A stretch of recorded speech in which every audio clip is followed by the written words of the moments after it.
kita mending nyimpen minyak goreng daripada nyimpen rupiah. Sampai bisa begitunya bro. Karena minyak goreng setiap tahun naik, rupiah turun terus bro. Makanya kalau teman-teman pengusaha uang yang muntah gak tahu mau ditaruh mana, ditaruh di deposito, kasihan sih bro. Itu uangnya berkurang terus ya bro itu bro. Kita kasih solusi. Bro Alex, wah ini bahaya nih orang nih. Kemarin viral lo ya di klip atau potongannya video Timothy Ronald. Yes. Dahsyat. Coba lihat deh, lihat. Coba. Yang Timothy Ronald nih. Nah ini kan, jadi versi lengkapnya lo bisa klik aja nanti nonton ya.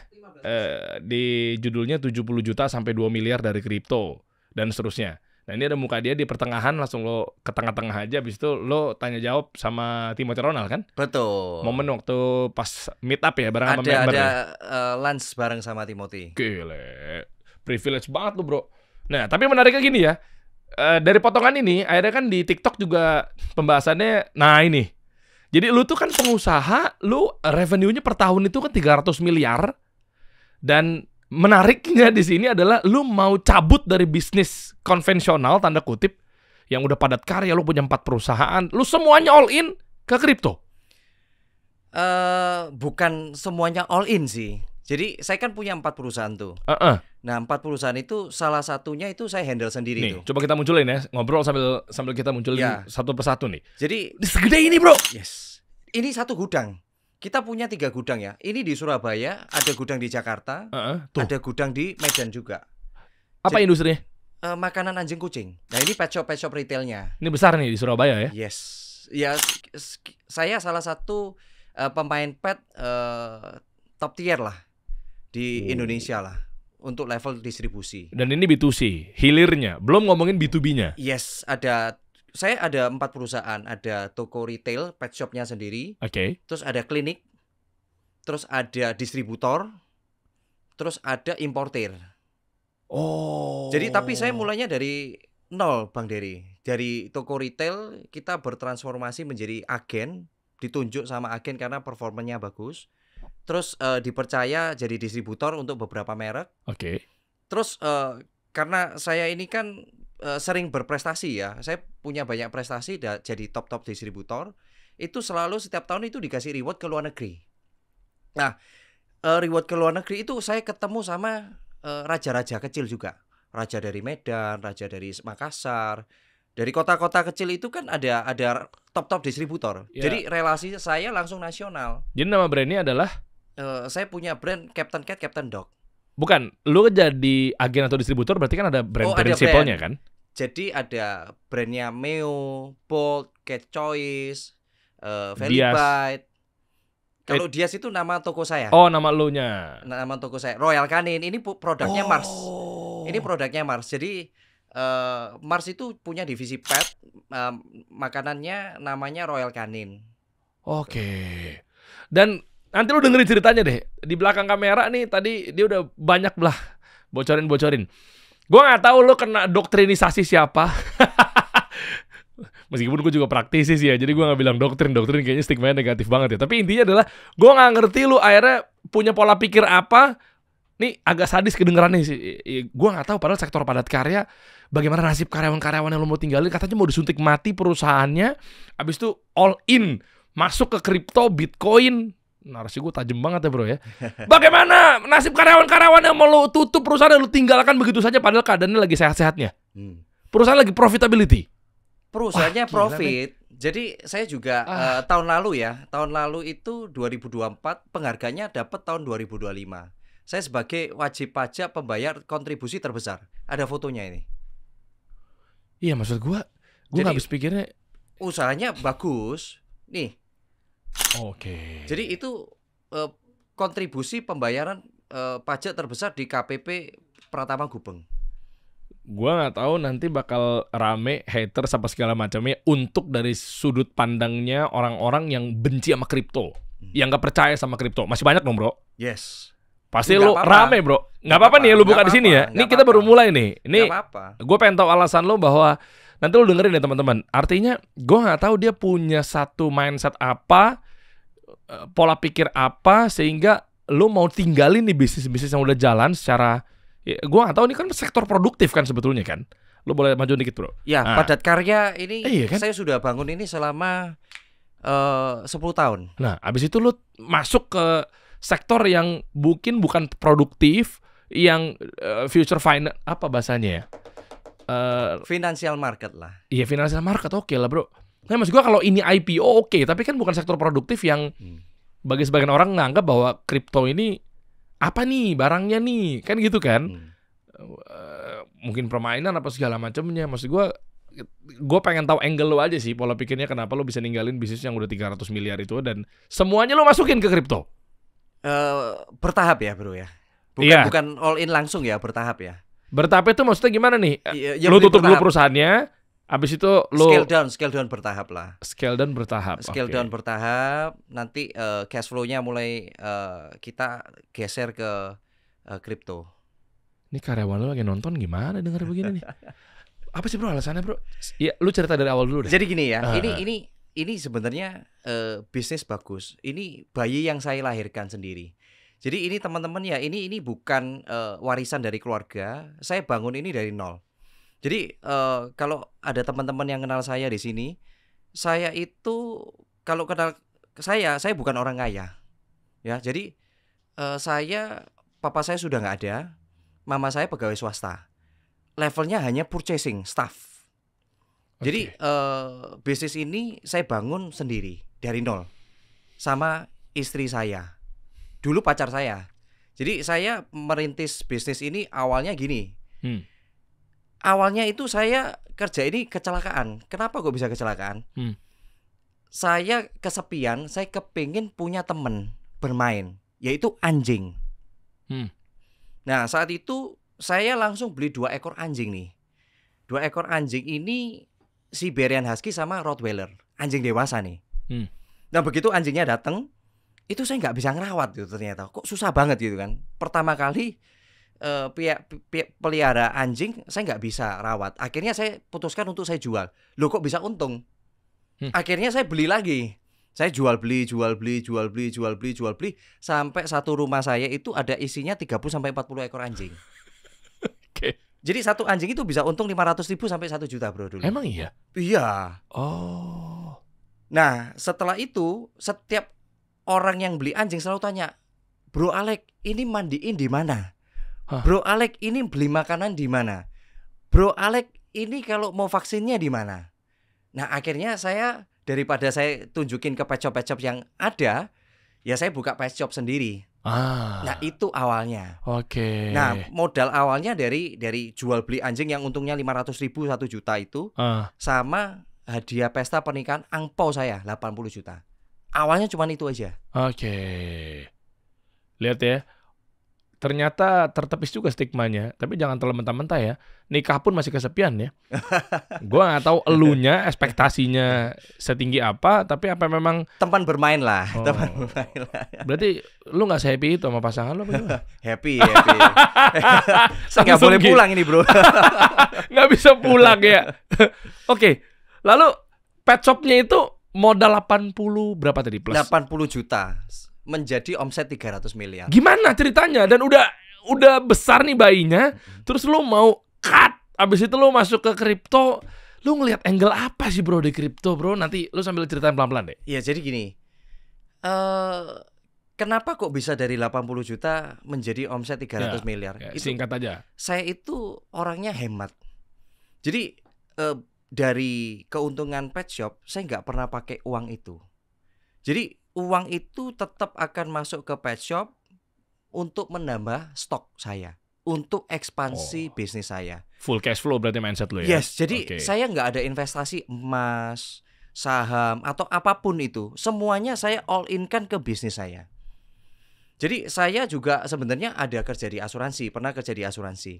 Nah saya juga pernah sampai di titik tertinggi agency director. Income saya sampai 3 digit. Nah itu saya masukin semua ke pet shop. Kenapa kok bisa cepat gede ya? Karena labanya nggak pernah diambil. Terus dari asuransi itu saya masukkan ke dalam pet shop ini. Gue pikir gara-gara lo ngeliat anaknya Pak Purbaya, Menteri Keuangan, ya kan, yang bilang katanya nanti akan krisis misalnya, kan kurang lebih begitu kan narasinya kan. nanti ekonomi akan, nah lu lihat deh, gue pikir gara-gara ini bro, makanya langsung kayak, aku takut. Soalnya kan beliau juga bilang harus ke emas kan sebetulnya kan. Siapkan Bitcoin dan emas kalian karena sebentar lagi akan ada krisis. Gue pikir gara-gara ini, lu mau langsung masukin ke emas, biar dibeli sama Ko Andrew di pusat emas. Ya nggak? Gue pikir gara-gara begini bro, langsung lu ancang-ancang nih. Bukan ya? Bukan gara-gara ini, tapi saya setuju dengan statementnya anaknya Pak Purbaya ini. Kenapa? Saya jelasin. 2 tahun terakhir ini saya mengalami perlambatan. Jadi omset saya sudah stagnan nih. Pet shop. Ya pet shop ya. Grup bisnis saya kan pet industry. Itu omsetnya setahun 300 miliar itu udah susah untuk naik lagi. Jadi saya kan terbiasa untuk growth ratusan persen ya. Apalagi Covid kan pet shop ini kan meledak. Apapun saat Covid hobi itu meledak seperti mobil, jam tangan mewah, betul. Hewan peliharaan, terus bahan kue itu kan meledak semua hobi.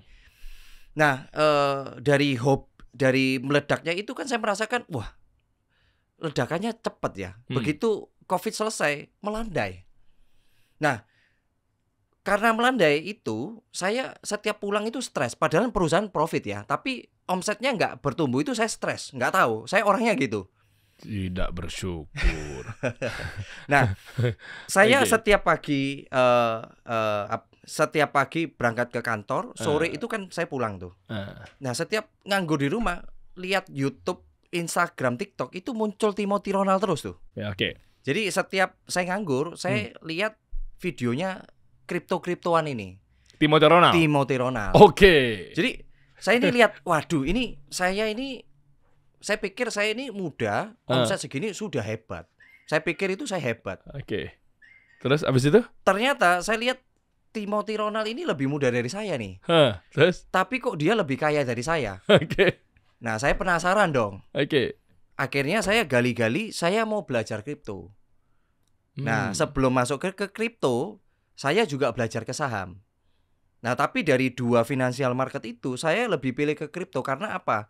Saya lebih suka kripto itu lebih liquid. Tapi kan saham katanya lebih jelas, lebih ada prospektusnya, bisa baca laporan keuangannya, ada sektor realnya. Nah, di kripto juga ada. Kalau Bro Dery analisa. Oke. Ada. Jadi satu, kenapa kok saya lebih suka kripto? Karena liquid 24 jam 7 hari. Kalau saham kan jam tutup ada jam tutupnya. Sabtu Minggu libur. Sabtu Minggu juga libur. Saya nggak suka. Saya orangnya suka 24 jam nih. Beda 2 hari doang bro. Senin sampai Jumat kan tetap bisa lagi buka market New York dan kawan-kawan lah. Nah kalau saya saham Indo apa saham luar nih? Saham Indo ya? Saham Indo. BI kan juga buka Senin sampai Jumat. Sabtu Minggu tapi libur. Oh iya sih, oke lah. Kalau saya butuh duitnya hari Sabtu atau Minggu, kalau di kripto kan saya bisa langsung cairin 2 menit sampai di rekening saya. Oke. Jadi satu, liquid sekali. Terus yang kedua, saya jatuh cintanya di kripto itu karena Bitcoinnya. Ya, Bitcoinnya ini luar biasa. Menurut saya Bitcoin itu kita nggak bisa rugi. Ya, nggak bisa rugi. Oke. Kalau ada, saya udah cek ya. Kalau orang beli Bitcoin, ya, beli Bitcoin dan tahan minimal 4 tahun, nggak mungkin rugi. Misalnya, kayak baru masuk sekarang ini kan 100 sampai 115. Kapanpun mau masuk nih sekarang ya, 4 tahun lagi nggak akan rugi. Jadi nggak akan turun tuh. Bitcoin ya, kita nggak ngomong altcoin yang Bitcoin pasti ada penurunannya. Iya. Tapi kalau ditahan 4 tahun tidak ada satu orang pun yang rugi. Coba cek deh. Malah naik. Naik Bitcoin. Jarang-jarang lah. Pola pikir pengusaha konvensional dari industrinya pet lagi. Ya, hewan-hewanan tiba-tiba kok percaya. Nggak mudah, Bro. Kalau masih ada irisannya mungkin ya anak-anak agency, apalagi ya? Anak-anak yang mungkin digital itu masih ada irisannya oke. IT kan banyak tuh teman-teman tuh yang siapa Andy Kripstock ya dan kawan-kawan kan banyak juga tuh yang basicnya IT, Gabriel Ray, maksudnya familiar lah sama tentang digital finance lah. Tapi lu dari unik ya, dari anjing kucing kok percaya gitu loh bro. Oke lanjut. Nggak akan rugi tuh ya Bitcoin ya? Nggak akan rugi. Karena saya kan sudah pelajari fundamentalnya. Di white papernya udah jelas 21 juta koin nggak bisa dicetak. Saya ini kan orang ekonomi. Jadi saya ngerti supply and demand. Saat Bitcoin itu hanya 21 juta koin, dia nggak akan bisa dicetak lagi. Kalau adopsi di dunia semakin besar, orang rebutan Bitcoin, supply demand-nya gimana bro? Supply-nya tetap, tapi demand-nya nambah. Harganya akan naik terus. Pasti rebutan. Itu pertama ya. Terus yang kedua, Bitcoin ini kan bisa di mining nih, ya. Bitcoin bisa di mining. Saya cek sebelum podcast hari ini, itu harga produksi Bitcoin untuk mendapatkan satu Bitcoin itu $108.000. Itu setara 1,7 miliar tuh. Jadi setiap kali halving, karena Bitcoin itu kan punya masa halving kan, 4 tahun sekali halving. 2024 kemarin halving, 2028 akan halving lagi. Nah, reward untuk mendapatkan satu Bitcoin di 2028 itu bahkan bisa 250 sampai 300 ribu dolar. Berarti ongkos produksinya semakin mahal. Harga Bitcoin akan naik terus. Nah, makanya saya beberapa kali sudah buat konten nih kan. 2032 Bitcoin ke 1 juta dolar. Memang fair value-nya segitu. Karena ongkos produksinya akan kurang lebih harganya segitu. Kayak seperti sekarang kan ongkos produksinya kan 108.000 nih. Harga per sekarang Bitcoin 115.000. Itu. Jadi secara fundamental saya pelajari luar biasa. Dan ini menurut saya bagi kita generasi yang millennials, Gen X harus pelajari. Karena kalau enggak, kesempatan ini diambil sama anak-anak muda itu bro. Nah, secara kita ini punya kelebihan loh. Kita sudah kerja lebih lama, kita pegang duit lebih banyak. Tapi bagaimana orang-orang yang ada di mindset bahwa ini kan lu tahan nggak ketika lagi koreksi, ketika lagi bearish, lu tahan nggak kalau lagi di bawah? Sementara kan lu kalau industri lu pet itu ya pet shop atau segala macamnya kan produktif. Anjing tetap butuh makan kucing terus. Tetap makan terus gitu loh. Maksud gua kan dinamikanya nih kalau Bitcoin dan seterusnya kan ya lu tahan nggak gitu kan, poinnya itu kita ngomong yang holder Bitcoin ya. Yes. Nah maksudnya apakah lu trading juga atau seperti apa bro? Trading ada tapi majority investasi jangka panjang. Value investing bro. Jadi saya anggap Bitcoin ini sekarang masih under value. Nah makanya saya harus FOMO. Bitcoin itu akan diprediksikan bear market itu koreksi 50-60%. Nah saat itu saya tunggu karena ini cycle pertama saya. Saya mau tunggu itu supaya saya bisa ambil lebih banyak lagi Bitcoin. Kapan bear market? Ya saat bear market. Kapan? Hitungan. Ya prediksi orang-orang, analis dan lain-lain 2026 dan 2027. Sampai berapa angka harga Bitcoin ini? Ya kalau cycle kemarin kan bisa koreksi 70%. Karena cycle ini semakin mature, itu koreksinya nggak akan sedalam cycle lama. Berarti 70.000 dolar? Mungkin bisa di angka maksimum 70.000 dolar, 80.000 dolar. Mungkin ya, saya nggak tahu. Karena saya nggak bisa timing the market. Tapi bear market menurut saya pasti ada dan saya akan ambil agak banyak. Jadi gini, nanti di tahun 2032 orang-orang yang baru belajar di tahun 2032 itu akan ngelihat saya itu seperti Timothy Lerner sekarang bro. Makanya saya harus take action sekarang. Seperti Gabriel Ray sekarang gitu loh. Apalagi dia udah multi triliun kan katanya. Udah lebih aja kan. Banyak banget yang udah percaya pakai Thrift kan secara exchange. Exchange-nya untuk teman-teman transaksi mungkin trading apa segala macam. Promosi Thrift nih. Gue gak dibayar ya. Enggak, maksudnya memang gue pun usernya juga gitu ya. Itu udah banyak juga kan. Sebenarnya udah lama dia dari kapan tahu. Ini kayaknya gara-gara lu sering main sama Steven Anderson deh kayaknya deh bro. Ya kan jadi lu wawasannya teman-teman kalau mau belajar bahkan mau lebih dari itu secara pengetahuan, secara ilmu teknis buat trading, lu juga belajar sama dia nggak? Steven. Jadi gini. Itu oke juga tuh. Nih teman-teman gue udah cantumin di bawah sebenarnya ada link ya. Ya. Lu tinggal klik aja untuk belajar bareng kumpul. Bahkan kemarin begitu Steven duduk di sini aja itu udah berapa datanya? 4.400 orang yang udah ngantri untuk pelatihan trading Bitcoin bro. Gitu ya. Investasi Bitcoin tuh belajar 4.400 dan itu dikurasi semuanya. Jadi nggak bisa sembarangan karena memang biar kondusif ya. 4.400 adminnya jempolnya sampai geter bro. Sian admin lo Steven. Lihat dari bawah deh. Jadi banyak yang orang udah udah bener-bener ngambil cuan di situ ya. Dan seterusnya, tinggal klik aja di bawah ya. Oke, lanjut. Ya, jadi gini. Kenapa kok saya mau die hard ke kripto? Itu sebenarnya bukan gara-gara Stephen Anderson, tapi saya memang sering tukar pikiran sama Stephen Anderson. Oke. Nah, saya itu karena gabut, karena lihat videonya Timothy Ronald terus, saya itu kan telepon sama teman-teman saya. Karena saya mau beli Bitcoin, saya nggak ngerti caranya. Ya kan, saya umur 32 tahun, karena saya terlalu fokus ke dunia konvensional, saya nggak ngerti beli Bitcoin itu di mana, aplikasi exchange itu apa, saya nggak tahu. Makanya saya telepon 10 teman saya, itu nggak ada yang main kripto. Sulit, saya dapat informasinya saat itu sulit, tahun lalu ya. Nah, terus akhirnya saya bisa ketemu, ternyata teman saya itu punya teman, akhirnya saya dikenalin. Nah, orang ini anak muda, usianya 28 tahun, bukan Stephen Anderson ya ini ya. Itu duitnya saya lihat di walletnya itu hampir 1 triliun. 800 miliar, usia 28 tahun ya. Orangnya biasa, kacamataan kurus, mobilnya cuman Innova bro.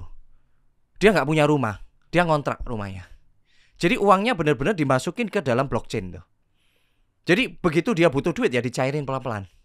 Sampai sekarang dia nggak punya rumah? Nggak punya. Jadi gini, saya terinspirasinya dari dia. Dia terinspirasi dari yang punya Telegram tuh, Pavel Durov tuh. Jadi dia bilang sama saya nggak mau punya properti, saya nggak mau terikat. Jadi dia mau menjadi manusia yang bebas. Meskipun dia lebih muda dari saya lihat dia, wah, saya terinspire sekali sama dia.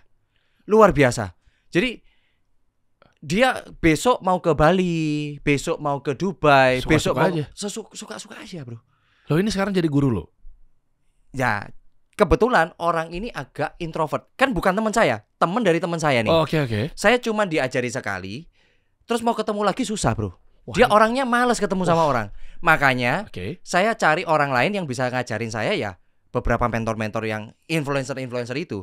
Tapi sebenarnya saya die hard di kripto ini gara-gara orang ini gitu loh. Wah, ini asik nih. Nanti kita coba cek ya, apa yang udah dilakuin sama Alex. Terkait udah banyak belajar lebih dalamnya. Dan orang ini sesadis itu untuk ya mungkin trading kah, investment kah di Bitcoin. Dan nanti gue cek nih, lu udah lakuin tapi hasil dari belajar dari orang-orang suhu hebat ini? Ya sudah pelajari. Bahkan saya juga sudah mulai apply belajar sama kelasnya bule-bule yang berbayar $2.800 4 kali pertemuan. Nanti berkenan nggak gue ngeliat porto lo? Kalau porto kelihatannya konfidensial ya. Saya enggak, masa lu udah mulai belum? Udah mulai. Tapi kalau porto saya lebih inilah. Lah, kalau teman-teman misalnya mau belajar sama lu, gue mau bantuin secara ini boleh lah dong. Secara privat. Biasanya kalau teman-teman kalau kumpul di rumah saya tunjukin beberapa. Tapi kalau di publik saya kenapa? Enggak lah bro. Enggak. Gue nggak usah sebut. Sebenarnya gini bro, mungkin too early ya untuk ngasih tau ke teman-teman bahwa lu ajarin dia, sementara lu aja baru mulai. Sorry tuh saya nih bro, oke? Sudah setahun. Setahun lah ya. Ya, itu mungkin tergolong baru misalnya. Tapi kalau dari lu baru mulai, yang mungkin setahun ini, terus kalau signifikan, gue pengen, wah. Nanti saya tunjukin. Gue harus nyontek sama lu sih. Maksudnya lu belajar dari mana? Ya. Off cam nanti saya tunjukin ya. Terus orang lagi tadi balik lagi Innova, dia nggak punya rumah. Apa yang lu dapat? Ya fundamental kripto itu aja sih. Tapi saya ketemu dia cuman sekali ya bro ya. Karena dia nggak mau ditemuin bro. Tapi bener dia punya porto segitu. Saya lihat sendiri. Saya udah pernah kirim juga ke Stephen Anderson capture-annya juga. Capture apa? Enggak, real. Dalam exchange-nya nih. Kalau capture mah gue juga bisa bikin di blockchain. Di blockchain-nya? Ya, jadi bukan di exchange, ya nggak taruh di exchange. Berarti ditaruh di DEX. Yes. Bukan di CEX tapi dia DEX. Udah lama sekali, udah dari awal-awal kripto sekali. Anaknya Purbaya. Orang Surabaya. Kan trader juga, udah tahu info A1 dia berarti kan arahnya. Oke.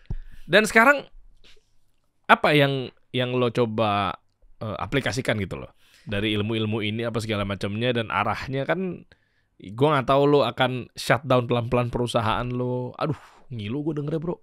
Yo kalau ada yang mau beli ya saya jual nggak apa-apa. Jadi perusahaan kalau ada yang, saya kan ada beberapa pet shop tuh, ada satu pet shop sudah dibeli. Jadi saya punya 4 pet shop, satu sudah dibeli sih, sisa 3. Nah dari tiga ini juga ada orang Jakarta, itu juga ada yang sudah mau nawar sih, dia mau ke Surabaya juga. Lah kalau nggak laku, berarti lu nggak akan all in ke Bitcoin atau kripto juga? Maksudnya lu jadi jual perusahaan lu untuk ke sana atau memang udah ada cadangan uang yang memang lu masukin? Jadi laku nggak laku tetap jalan? Gini, cadangan uang sudah ada.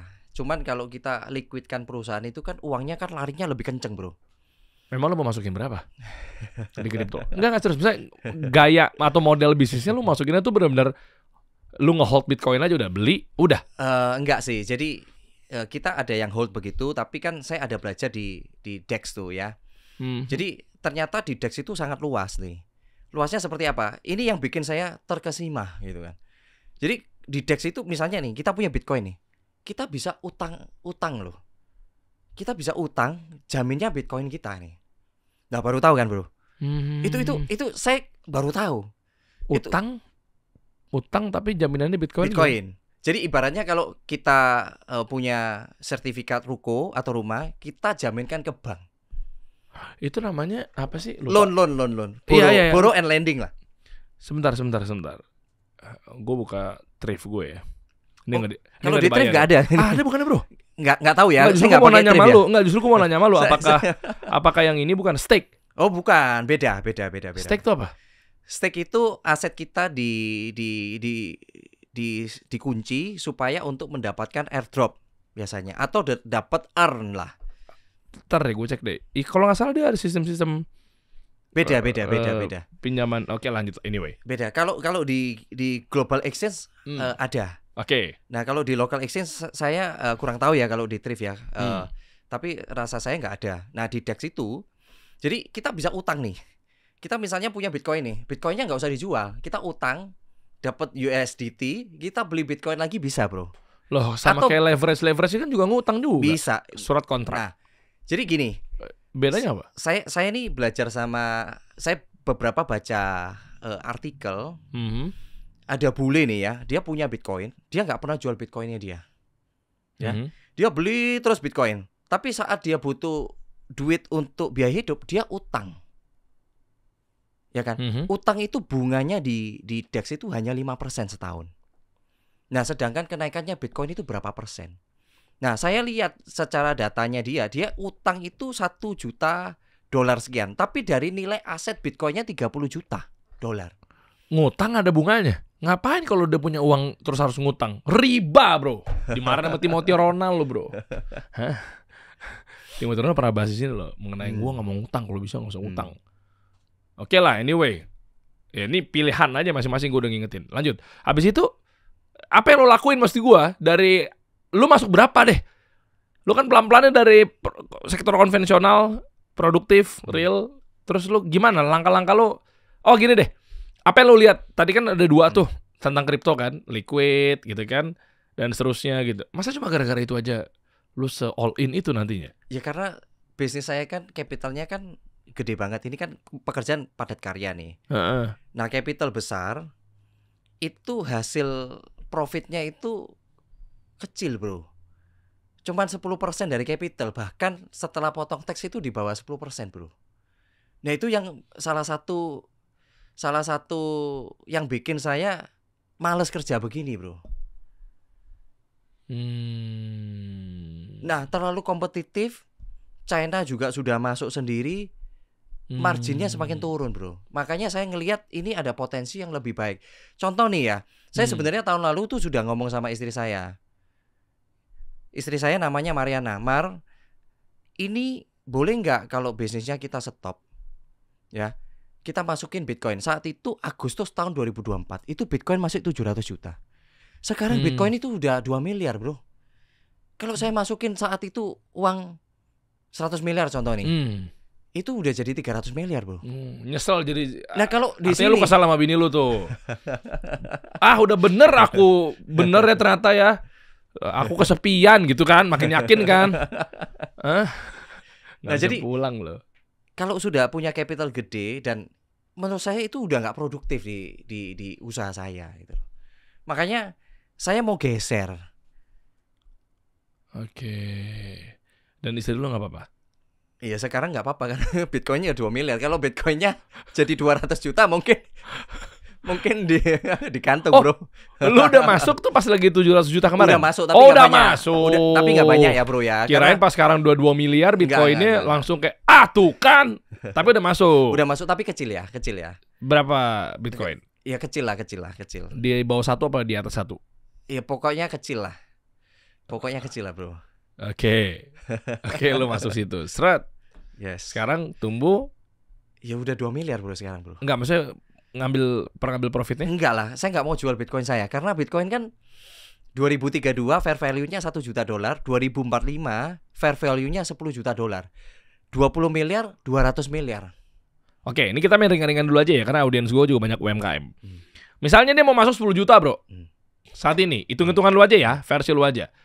Ya, jangan yang langsung berharap gede-gede lah karena belum tentu mungkin teman-teman juga sanggup gitu. 10 juta masuk sekarang dengan kondisi Bitcoin.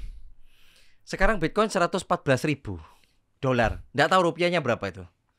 Ngomong rupiah aja ya karena kan. Iya, ini rupiah kelihatan kok. Berapa? 1,8 ya. Bentar.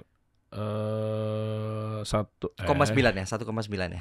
Kan 103 turun lagi bro, koreksi bro. Berapa? 100 lagi dikasih diskon banyak nih buat holder Bitcoin. 113. Berapa? Rupiahnya berapa bro?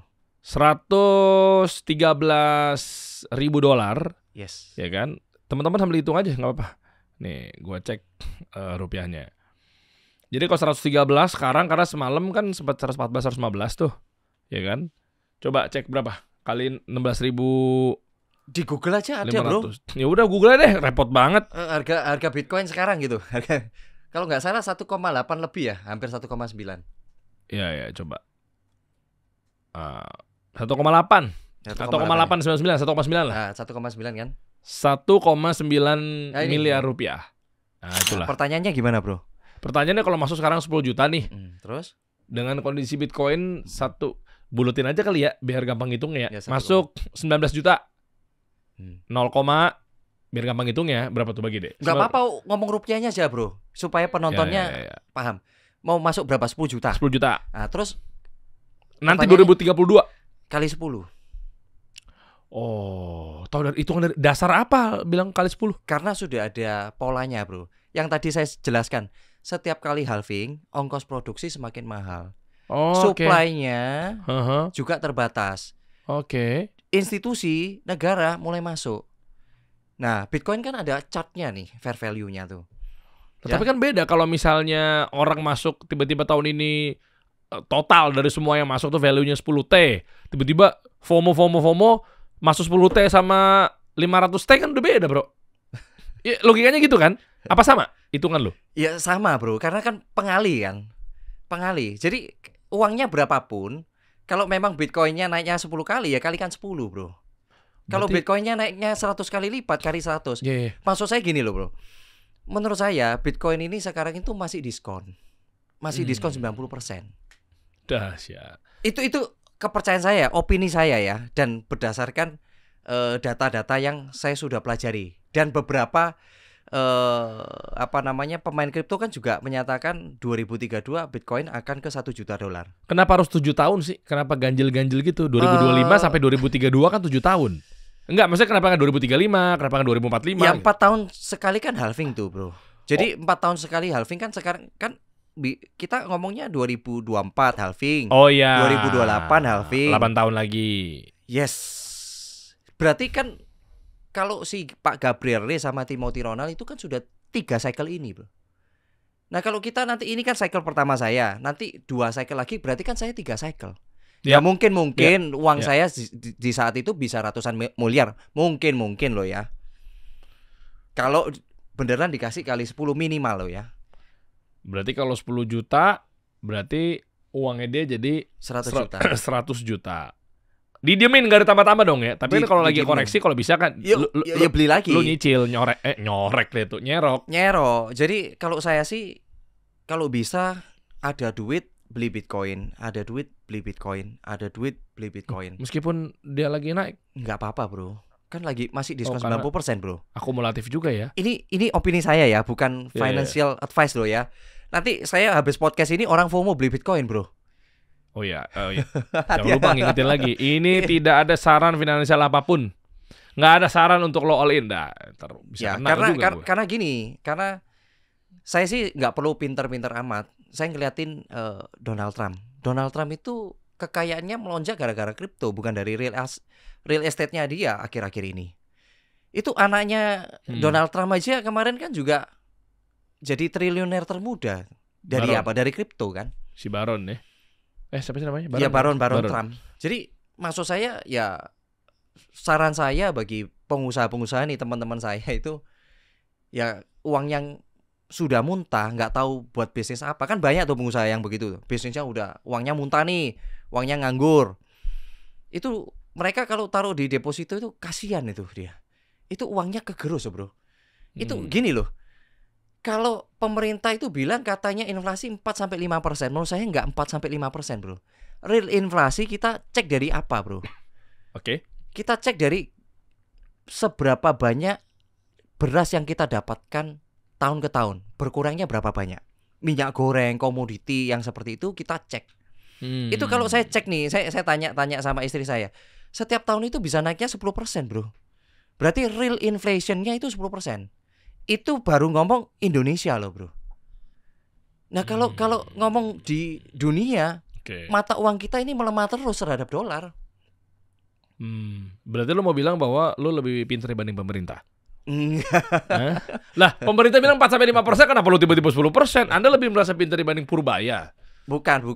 Jadi saya merasanya karena beli beras sama beli minyak goreng itu lebih sedikit 10% dari tahun sebelumnya, Bro. Bukankah beras kita surplus, Bro? Kok kenapa bisa mahal beras kita? Kan surplus kemarin wamen. Saya nggak tahu. Saya nggak ikut-ikut sampai politik, Bro.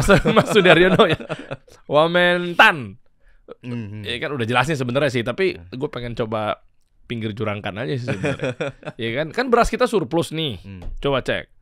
Berarti artinya kan ekspor lebih besar dibanding impornya. Alhamdulillah. Tapi kok setiap tahun berasnya harganya naik ya? Nanti akan dijawab sama Alex di sosial medianya dia sendiri ya. Gue ngelempar badan. Oh, oke. Makanya kemarin ada jokesnya Pak Oscar Darmawan itu yang punya Indodax. Bilang apa? Ya bodoh-bodohan aja. Kita mending nyimpen minyak goreng daripada nyimpen rupiah. Sampai sebegitunya, Bro. Karena minyak goreng setiap tahun naik, rupiah turun terus, Bro. Sampai begitu, Bro. Ya saya dalam hati ya ketawa aja gitu. Makanya kalau teman-teman pengusaha uang yang muntah, gak tahu mau ditaruh mana, ditaruh di deposito, kasihan sih, Bro. Itu uangnya berkurang terus loh, Bro, itu, Bro. Habis, Bro. Iya. Makanya anaknya Pak Purbaya ngomong ya, masalah fiat ya. Yes. Nah, Uang makanya kertas. emas itu sebenarnya menjaga value kita. Kalau Bitcoin harganya akan naik terus. Tapi kalau fiat meskipun itu dolar, rupiah itu dicetak terus. Kalau dicetak terus itu nilainya akan berkurang terus. Itulah mengapa Bitcoin store of value ya. Yes. Itulah kenapa Bitcoin store of value, teman-teman. Jadi ya menjaga stabilitas buat lo anti inflasi dan seterusnya. Karena memang beda banget ya. Gue beli Coca-Cola dulu waktu gue kecil SD, satu botol kaca tuh kan nggak berubah-berubah tuh dari zaman gue kecil sampai gue sekarang 36 tahun tuh, Bro. Gope harganya, Bro, dulu. Nah, sekarang berapa, Bro? 5.000 ya? Gue nggak minum lagi. Berapa persen itu? Hah? 7.000. Berapa persen itu hitung? Dari 500 rupiah sampai 7.000. Gue ingat banget ditutup botol kacanya tuh kan ada harganya tuh. Itu udah ribuan persen itu. Oh iya. Dulu SD tuh. Itu berarti uang kita hilang ribuan persen, Bro. Atau bahan baku juga naik kali. Lah kan Coca-Cola produksinya pakai gula kan, karbonasi kan. Kan gula juga naik, Bro. Ya. Itu fiatnya kita melemah, Bro. Iya. Kalau kita acuannya pegang tetap Bitcoin, Coca-Cola tetap akan murah, Bro. Pak Budisman. Iya. Pak Budisman CEO grup Coca-Cola Indonesia, Bro. Top. Enggak, masa udah lewat. Iya kan. Bro, jangan politik, Bro. Enggak, gue gak politik, Bro. Enggak, gue gak politik. Ini justru kita ngomongin tentang uang, Bro. Tentang future finance. Biar teman-teman juga kebayang gitu loh. Kita harus kayak gimana apa segala macam dia. Jadi langkah lu nanti ke depannya adalah lu trading atau hanya investasi only Bitcoin? 90-95% saya Bitcoin. 5%-nya? Ya, Ethereum, Solana? ya koin-koin lainnya lah. Tapi ya apa namanya nggak banyak kok, nggak banyak. Ya cuman 5-10% aja. Dan karyawan lo gimana tahu berita ini? Loh, belum tahu bro. Belum tahu. Wah nekat nih orang. Ini pertama kali tayang para nonton. Tolong di-share ke karyawannya semuanya. Nggak, gue pikir udah sosialisasi bro. Parah lo bro. Belum, tapi mereka sudah lihat gelagatnya sih. Karena saya udah Gelagat lo, keperan antagonis lo. Gelagat-gelagatan. Gimana gelagat lo? Gimana lo? udah jarang ke kantor bro saya. Saya udah fokus bangun. Saya sekarang lagi bangun komunitas. Terus lagi fokus belajar kripto. Jadi saya benar-benar fokus di dunia Web3. Zolim lo. Omongan gue pokoknya gue arahin negativitas pokoknya. Zolim. Karyawan udah tahu gelagat lo nggak pernah ke kantor karena dia udah ngecium-cium aroma-aroma. Ini kayaknya kapal ini akan ditenggelamkan. Tapi scale down bertahap ya. Saya nggak tahu. Jadi pertama kali yang pecat apa? Direkturnya. Saya yang dipecat. Wah, anak kudanya nggak ada arah nih. Pesawatnya, kapalnya nggak ada arah bro kalau mencat lu sendiri. Emang berarti lu sadar gak bahwa ternyata ini agak pinggir jurang lagi, tapi nggak apa-apa gue yang ngomong deh. Ini buat karyawan-karyawan sadar nggak, teman-teman, hati-hati dengan mengandalkan ya nggak salah sih, tapi pilihan ya. Cuma sebatas skill yang lu punya saat ini ya sudah gitu loh. Maka teman-teman coba diasah skill. Gue bilang juga kok karyawan gue, tanya Aldan, tanya teman-teman. Bahkan gue conference lah. Gue kumpulin semuanya gitu kan waktu pas WIP gitu, ada kebutuhan saat itu. Gue bilang, lu pada nggak usah ngumpet-ngumpet. Misalnya lu mau bikin konten apa segala macam, gue yang support. Sampai gue kasih ruang buat mereka. Berarti boleh bro. Boleh. Podcast itu. Loh, justru gue mana nih anak-anak? Justru saya tantang balik. Lu pada bangun personal brand, lu pada bikin konten. Ayo kita afiliasi. Collab. Bagi hasil nggak apa-apa. Hitung-hitungannya misalnya mau berapa? 50-50. Gue siapin alat-alatnya. Silakan pakai. Tapi memang masya Allah tabarakallahnya karyawan gue kayaknya loyalitasnya tinggi. Antara loyalis, nggak apa-apa deh, gue kerja aja sampai H-2 kiamat misalnya gitu ya kan, nggak apa-apa deh Aldan misalnya kan. Atau yang kedua memang males, padahal udah saya kasih ruang.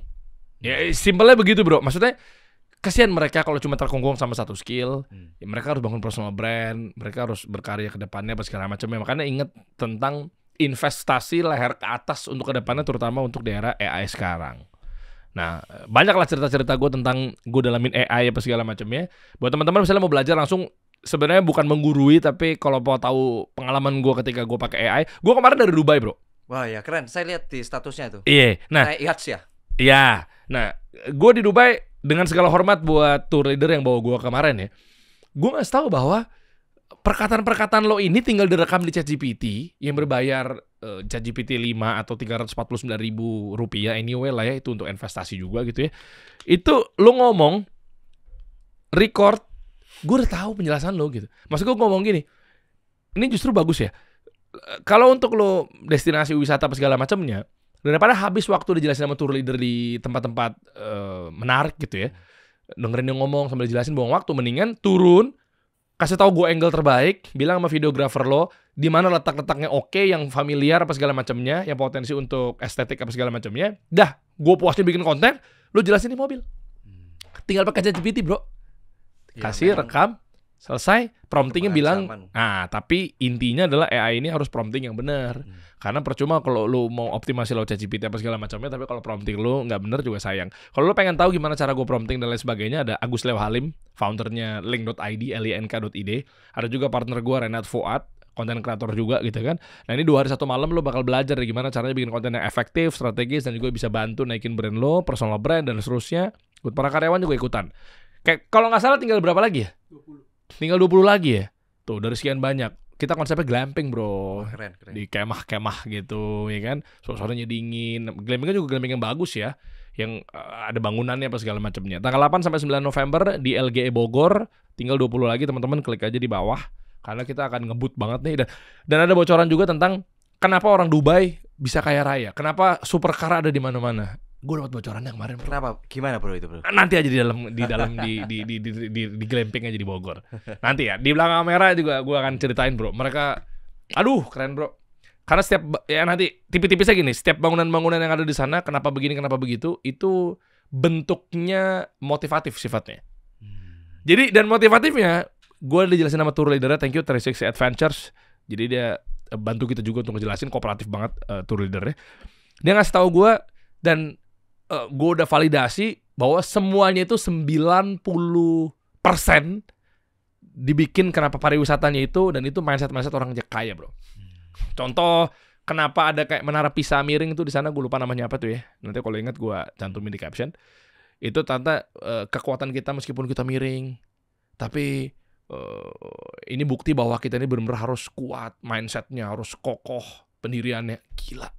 Terus ada juga yang frame besar tuh, giant frame, itu kebagi dua, bro, antara utara sama selatan gitu. Yang di sini adalah sisi yang oldnya, sisi zaman dulunya kita nggak lupakan, tapi kita ngomongin sisi ini Dubai yang new sama old. Jadi ada bangunan yang benar-benar modern, futuristiknya, ada juga yang oldnya. Kayak begitu, bro. Tuanya gitu kan. Iya. Di perbatasan itu, di sini modernisasinya, bahwa kita harus melek ke depan. Kita harus, wah, bro. Nah, makanya ngomongin depan, kenapa gue panggil lu juga, karena ngomongin tentang future finance, bro. 10 kali ya kenaikan Bitcoin ya 2032 ya. Analisa saya dan analisa pakar-pakar ya. Berarti kalau 100 juta jadi 1 miliar. Kalau 10 miliar kan jadi 100 miliar. 2045 bahkan ada yang menyebutkan bisa 10 juta dolar. Itu 200 miliar satu koin. Hah? Ada itu. Berarti kali berapa kalau ke 2045? Kali 100. Kali 100 saya langsung ya. Berarti kan masih diskon. Jadi kalau saya bikin video-video itu bukan FOMO sih. Ya memang kita harus take action sekarang. Bro, tapi kayak khayalan ya, bro. Banyak teman-teman gue dan komen-komen yang mungkin belum percaya sama Bitcoin tuh kayak ngayal, kayak dunia hayal. Coba mungkin yakinin teman-teman yang pengen, tapi nggak sama sekali finansial. Ya, fundamental tadi yang saya jelaskan itu udah itu aja. Udah nggak kemana-mana, udah itu aja. Bro, tapi percuma fundamentalnya, karena sekarang efeknya bukan Satoshi Nakamoto, Donald Trump. Ya tapi kan coba kemarin event Black Swan aja, Bitcoin itu koreksinya cuma 10-15%, bro. Yang lainnya kan altcoin kan bakal mati. Makanya saya kan bilang ke portofolio saya 90-95% di Bitcoin. Karena apa, bro? Saya bangun bisnis itu 10 tahun, ngumpulin duit itu dari jualan makanan anjing, makanan kucing, itu untung kan sedikit-sedikit, bro. Saya nggak mau meresikukan uang saya, bro, di aset yang sangat beresiko. Menurut saya altcoin selain Bitcoin itu beresiko. Karena saya kan alirannya konservatif, bro. Karena cari duitnya sulit, bro. Kan saya dulu ngerintis aja itu nyupir sendiri, ngirim ke ekspedisi sendiri, nyupir pickup sendiri, ngangkat dogfood sendiri. Saya nggak mau, bro, itu hilang sekejap jadi nol gitu kan. Kemarin kan ada Black Swan itu kan, altcoin kan ada yang sampai nol tuh. Jangan aneh-aneh, bro, jangan ngecin-ngecinan. Kekuatan yang kuat-kuat aja. Makanya. Ya nggak tahu sih, gue nggak nyaranin apa-apa, tapi kayak misalnya contoh, menurut lo gimana? Bitcoin, Ethereum, Solana, XRP. Enggak, Bitcoin 95%. Iya, 5%-nya bagi-bagi. Ya bagi-bagi, Ethereum-nya mungkin 2%. Solana? Saya nggak pegang Solana. XRP? Saya cuman Bitcoin sama Ethereum aja, sama sedikit Hyperliquid. Menurut lu Solana sama XRP gimana? Menurut lo aja? Saya nggak tahu, saya nggak pegang koin itu ya. Cuman saya pelajarin yang Ethereum itu karena rajanya nomor 2 kan, Bitcoin nomor 1, terus yang ketiga saya pegang Hyperliquid. Kenapa Hyperliquid ini? Karena DEX. Saya kan suka main di DEX. Terus yang kedua, saya lagi baca berita nih, Hyperliquid mau bikin perpetual trading untuk saham-saham Amerika, bro. Jadi kita bisa ngelong atau nge-short saham-saham Amerika. Hah? Di Hyperliquid tuh. Itu satu-satunya di dunia. Makanya saya lihat nih terobosannya Hyperliquid ini luar biasa sih. Ya saya lihat teman-teman saya sih kayak si Steven Anderson. Terus saya juga dengar ya, saya belum kenal sama Hengki Adinata. Itu dia jackpot di Hyperliquid tuh, bro. Iya, dia ngomong di sini waktu itu, Hengki. Ya, saya belum kenal sih, nanti kalau ada waktu kenalin, bro. Iya, siap. Yeah. Jadi saya cuman pegang 3 koin sih. Jadi Bitcoin, Ethereum sama Hyperliquid. Tapi ya 2 ini kecil. Itu kan. Yang paling besar di Bitcoin. Karena dia balik lagi ke nasabahnya ya, Hyperliquid ya. Kan Yes. isunya begitu kan. Balik lagi ke community lah. Ke Bagus lah komunitas, dia. sorry. Bagus lah dia. Dia jadi kayak foundernya tuh nggak mata duitan lah bahasa kasarnya. Bukan berarti yang diambil foundernya juga foundernya mata duitan enggak, Nah, tapi maksudnya dia kebetulan kemarin pas viral Timothy Ronald katanya muka saya mirip sama foundernya Hyperliquid. Di klipnya itu Siapa si Kalima Sada itu bilang, "Wah, ini foundernya Hyperliquid nih." emang iya ya. Ada. Cuplikannya ada. Coba buka. Founder Hyperliquid. Oh. Nggak tahu mirip nggak tuh? Coba. Tapi kalau ngomong soal mirip katanya Satoshi Nakamoto adalah Donald Trump. Ada yang ngomong, ya nggak sih? Ada yang ngomong begitu, bro. Nggak tahu mirip nggak? Lah iya. Lah. Lu. Bukan, bro. Oh, bukan. Kalau saya udah foundernya Hyperliquid mungkin nggak datang ke sini, bro. Udah ditolak podcast gue ya, songong juga lu ya. Siap. Jadi kalau pengen belajar sama lu gimana bro pengalaman lu selama 1 tahun? Gini deh sebelum belajar. Pengalaman lu selama 1 tahun. Apa yang lu dapat? Yang lu gak usah sebut angkanya deh detail, tapi maksudnya kenaikan udah pasti ya. Saya udah kali 5 sih dari Porto awal. Wah. Kali 5. Yang kemarin lu sempat ngunjukin gue di ruangan meeting gue Iya gak sih? sih. Satu hari kemarin itu juga yang jackpot itu juga beberapa koin dapat jackpot juga. Saya lumayan gede.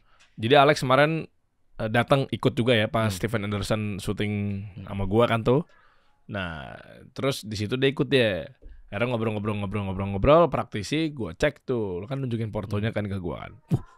Oke juga nih. Gitu, bro. Ya kan? Kali 5 ya. Kali 5. Oke. Gua sebenarnya tinggal nunggu gamenya sih. Nanti cara lu nge-shutdown bertahap. Dan itu menurut gue ini cerita yang unik ya. Story-nya terkait perusahaan yang udah aman-amannya, lancar-lancarnya. Gue gak ngomong tentang gain dulu ya. Gue gak ngomong tentang pertumbuhannya, stagnannya, gue gak lagi bahas. Tapi maksudnya lagi sehat-sehat kayak begitu. EBITDA berapa persen? Anyway. Hah? EBITDA. Dari profit. Nggak gede lah. Pokoknya dari capital saya 10 ROI-nya cuma 10%-an. Bahkan setelah tax di bawah 10%. Ya kalau dari omset ya sekitar 3% aja. Dari omset loh ya, dari omset. Omset itu kan omset bisa besar. Tapi dari contoh nih, saya muterin uang 100 miliar. Ya kan? Saya bisa cetak 300 miliar setahun. 300 miliar itu profitnya cuma 3%, bro. Tapi kan 3% misalnya 3% itu 8 miliar, 9 miliar tuh. Nah, kalau dari capital saya 100 miliar kan berarti kan cuman 9%, bro. Belum potong tax, bro. Ya tapi maksud gua kenapa lo nggak coba industri yang lainnya tetap di padat karya, tapi memang yang potensial. Udah capek, bro. Saya mau pensiun, bro.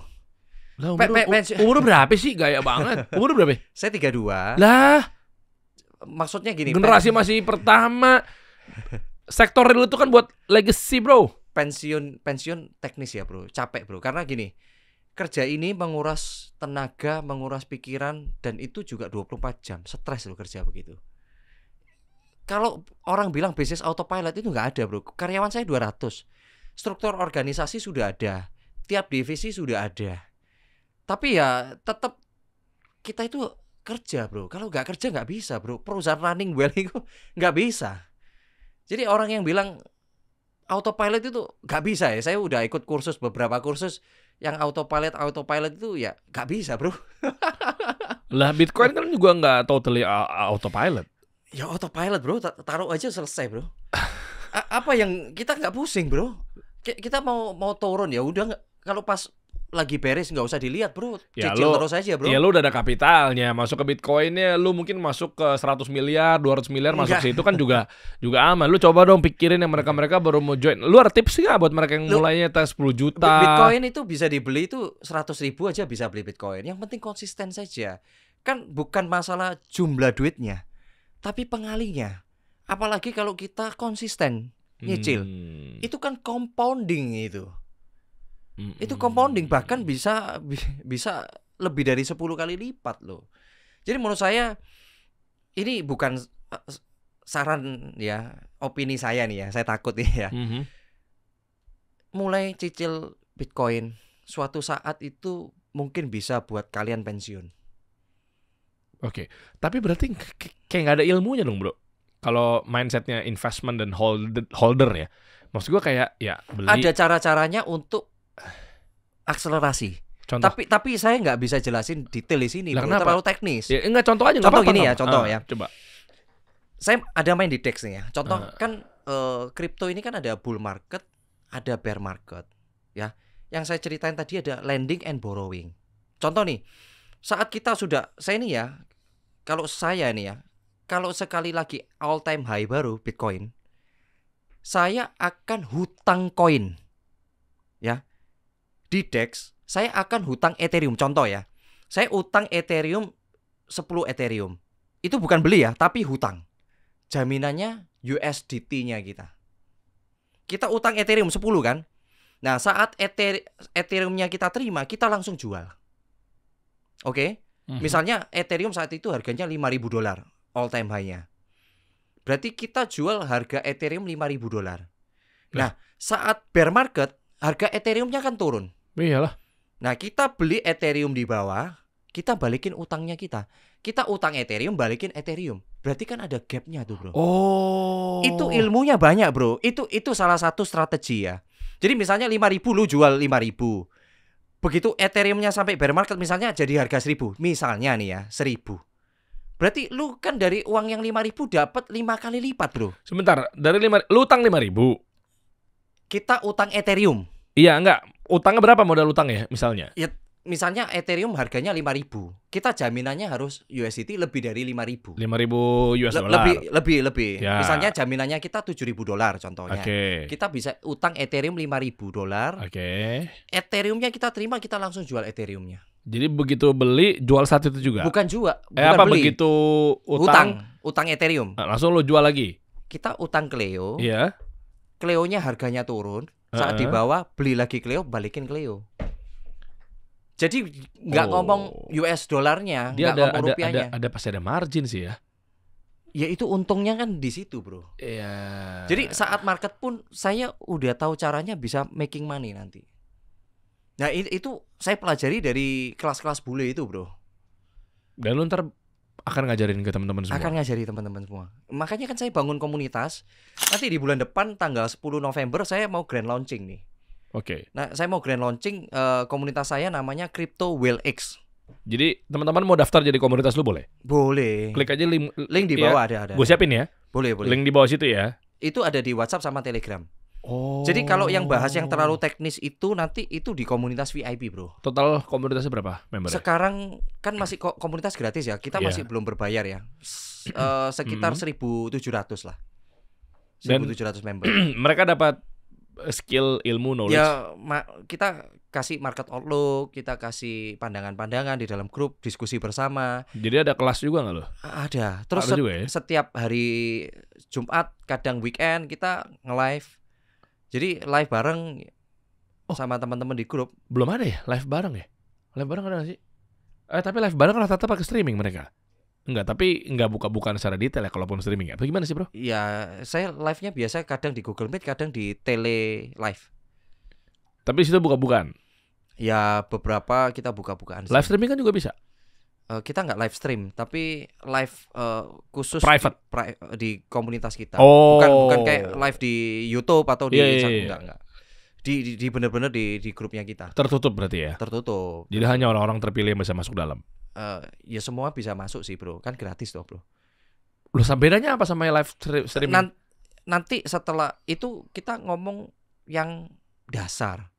Kalau mau ngomong yang dalam, blockchain dalam, DeFi, itu komunitas VIP. Oh, ada itunya. Yes. Okay. Dan itu komunitas VIP itu kita benar-benar nggak kayak kelas-kelas yang ada sekarang ya. Kan kenapa? Orang join dikasih informasi satu arah gitu loh. Kalau kita nanti ada biaya. Saya mau bikin seperti coaching. Biaya pendaftaran pertama sekali doang. Okay. Terus setiap bulan bayar kayak lesesan gitu loh. Oh. Jadi bayar setiap bulan, kita punya kewajiban setiap bulan 4 kali pertemuan. Jadi ibaratnya kayak coaching. Kita akan pantau portonya kalian seperti semi privat lah. Oh ya, oke. Jadi subscribe, langganan lah ya. Yes. Oke. Jadi dan saya nggak mau ngunci setahun. Kalau orang ikut 2 bulan 3 bulan nggak happy, nggak mau lanjut ya nggak apa-apa. Oke. Jadi saya merasa sih ilmunya berkualitas karena kan saya belajarnya dari bule-bule itu, Bro. Bule-bule siapa sih? Gue Ah, pengen tahu guru-guru lu. ada Bro, ada Bro. Ada. Kenapa lu rahasiain? Gue harus terbuka. Loh, tapi kan keuntungannya kan kalau setahun kan mereka ngikat dan ada komitmen. Kenapa lu? Enggak lah, kita bikinnya bulanan karena saya ke depannya punya mimpi sih, Bro. Enggak tahu bisa apa enggak tercapai. Mimpinya itu saya mau bikin kayak les-lesan kayak offline gitu loh. Kayak Oke, Kumon. Kumon, Sakamoto gitu kan. Jadi karena Oke. gini, Bro, ini komunitas saya awalnya itu di tetangga-tetangga aja. Nanti mungkin videonya ditampilin ya. Ada coba, mana coba lihat. Itu Buka aja sosmed lu apa gimana? Ada di mana? jadi tetangga-tetangga saya itu kan tua-tua, Bro. Itu mau beli Bitcoin itu nggak ngerti cara mencet-mencetnya. Saya sampai sediain rumah saya sebagai base camp, Bro. Wow. Bener-bener ngajarin sampai begitu gitu loh saya. Dan semangatnya mereka udah tua-tua pada mau belajar ya? Ya karena mereka 2 tahun ini merasa sepi. Ekonomi lagi lesu. Ini rumah saya nih. Oke. Ini bener-bener. Nah ini tua-tua ini loh. Oke. Umurnya senior. Sorry bukan tua ya, senior. Om, dia ngomong loh Om. Nah ini kan loh ini bener-bener ya mereka mau datang ke rumah saya welcome aja. Ini yang tetangga-tetangga saya. Awalnya saya mau bikin komunitas ini awalnya cuman kumpul-kumpul begini. Karena saya yang paling pinter, paling ngerti ya saya ajarin mereka gitu loh. Oke. Dan gimana respon mereka? Ya seneng. Kadang kayak ke Jakarta nih, Lek kapan pulang? Aku mau ini. Gimana caranya? Oke. Video lain mungkin ada lagi nggak? Ada nggak bilang? Nggak ada Di lagi. Surabaya nih bro? Ya rumah saya di Surabaya, Bro. Saya orang Surabaya. Oh. Kok niku lapo? Iya ta? Yo. Ini kan istri saya sampai ngomong, kamu iki kengangguran kamu. Lah tapi bisnis yang petnya itu udah diserahin sama Istri pegang. pegang ya. Ya ini belajar di kertas, Bro. Mereka tua-tua nggak di handphone, dicatat di kertas, ada yang dicatat di buku gitu kan. Tapi menarik ya, maksudnya nggak kesentuh ya. Nggak Ya. bisa. Loh, ini duitnya banyak-banyak, Bro. Oh siap. Ini Oh iya, old money. old money dan mereka apa? Ya masuk deposito, Bro. Begitu tahu ini dia, wah, tahu gitu. Nah ini ya saya ngajarin tuh sampai TV saya itu kan loh kan. Tuh, sampai begitu, Bro. Oh siap. Tuh, sampai itu dicatat tuh. Aduh. Sampai begitu, Bro, saya, Bro. Gue siapin linknya di bawah. Kali old money mau belajar kali ya. Karena sentuhannya yang mungkin yang muda-muda ke A, yang milenial ke B. Orang-orang gitu yang begini, ya. Bro, ini kita nggak bisa ajarin secara online, susah. Oke. Mesti offline gitu loh. Bisa daftar di bawah. Ya tapi kalau beda kota ya tetap online, Bro. Kan mimpi saya kan masih kan kalau bisa jalan di tiap kota ada, Bro. Yeah. Kan luar biasa, Bro. Yeah. Kita kan mengedukasi orang gitu kan. Yeah. Sebagai edukator gitu. Menarik nih. Jadi gue cantumin di bawah ya. Ada beberapa, lu tinggal pelajarin aja, lu tinggal lihat aja judulnya ya, tinggal lu klik. Yang mana yang cocok buat lo, itu ada beberapa kita siapin di deskripsi. Bro, thank you lo bro. Nanti update lagi ya. Ada yang mau ditambahin nggak buat teman-teman semua terkait ini? Story-nya bagus banget menurut gue adalah dari bisnis konvensional, produktif, hewan. Terus yang nantinya gue nggak tahu nih, ntar abis ini begitu karyawan lo nonton tayangan ini kelar sih. Tuh udah segede gini lo bro. Lo udah membuka lapangan pekerjaan lo. Gue laporin Pak Prabowo lo. Waduh. Pak Prabowo cita-citanya nih membuka lapangan pekerjaan, lu malah menutup lapangan pekerjaan. Parah. Enggak nutup, Bro. Scale down. Scale down. Scale down. Karyawan lu udah mencium aroma ya. Enggak tahu kan. Tapi enggak sih, pemerintah kita juga enggak alergi sama Bitcoin, pemerintah kita juga enggak alergi sama blockchain dan seterusnya kan. Bahkan siapa tahu nanti Danantara juga akan nge-push juga tuh. Mungkin kita nggak ada yang tahu juga kan. El Salvador udah mulai duluan, ada beberapa negara-negara juga udah terjun gitu ke Bitcoin karena untuk bayar utang, Bro. Capital gain-nya Bitcoin untuk bayar utang. Iya benar. Itu Amerika itu firasat saya arahnya juga ke sana, Bro. Karena utangnya kan banyak sekali kan dia. Pasti dia nyetak duit juga. Jadi dia cetak duit untuk beli Bitcoin. Berarti kan nggak bayar utang dia, Bro. Bitcoinnya naik kan karena kan money flow-nya gede ke sana. Oke. Ya, makanya kalau saya sih minimal eranya Trump ini menurut saya kripto akan cemerlang sih. Karena dia punya kepentingan juga. Oke. Makanya kalau saya FOMO sekarang, teman-teman jangan bilang saya FOMO ya. Ini mengambil kesempatan ini, bukan FOMO. Lu masuk Bitcoin pas berapa harganya? Tahun lalu 700 700 juta jutaan. 700 Iya, jutaan. bener. Ya gue pribadi aja termasuk telat teman-teman. Gua itu juga Timothy Ronald, untung aja, thank you bro Tim yang di ruangan gue bro. Tadi di ruangan gue tuh. Tapi kalau ini Waktu tayang itu pas Timothy ke situ kan, dia yang bener-bener bahasanya apa ya? suruh paksa Dorong. lu beli Iya. Bitcoin. Dorong dengan edukasinya. Bro, udah lo pokoknya begini. Gue masuk berapa? Tim 103 apa kalau nggak salah waktu itu. Oh, harga udah tinggi ya. 101, 102, 100-an lah. 100 lah. Pas udah di situ 100.000. Ya Tapi kan? masih itu diskon pun 90% lah. Oh iya, makanya itu pun juga gue termasuk telat tapi happy sekarang. PNL gue kalau lu cek, Ijo. iya, lu cek di Thrift apa segala macam, ini gue nggak promo ya. Ijo terus bro, maju. Ya karena kan udah berapa gue masuk ya kan ke sekarang. Iya, dia sempat balik kemarin kan, serok lagi, sempat ke 99. Berapa? 101 ya? Pokoknya kalau kita taruh Bitcoin nggak usah khawatir lah, tenang lah. Kalau di altcoin udah pasti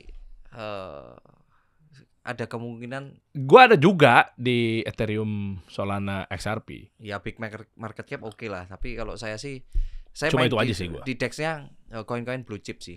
Dan saya kan ngajarin orang-orang senior ini kan juga harus konservatif bro.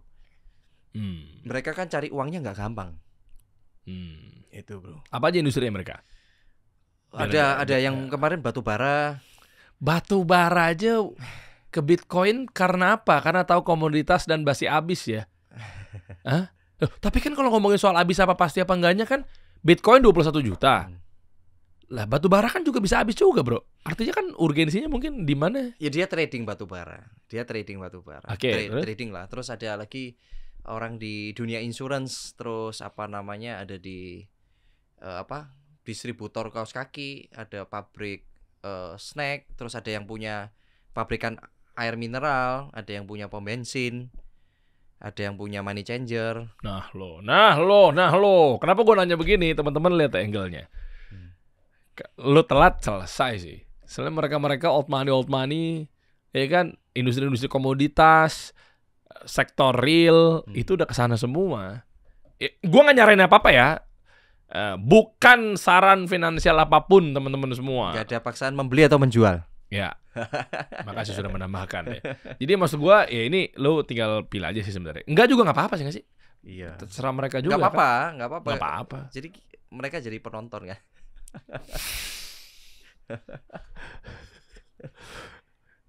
Simpanlah fiatmu sebanyak-banyaknya selama-lamanya. Gitu dong. Enggak berani bro. Bro, thank you bro. Thank you. Siap, sama-sama bro. Simpen minyak goreng bukan fiat. Minyak goreng. Minyak goreng. Oh, ini bentuk apresiasi lu ke Kakanda Bahlil. Kita kasih solusi.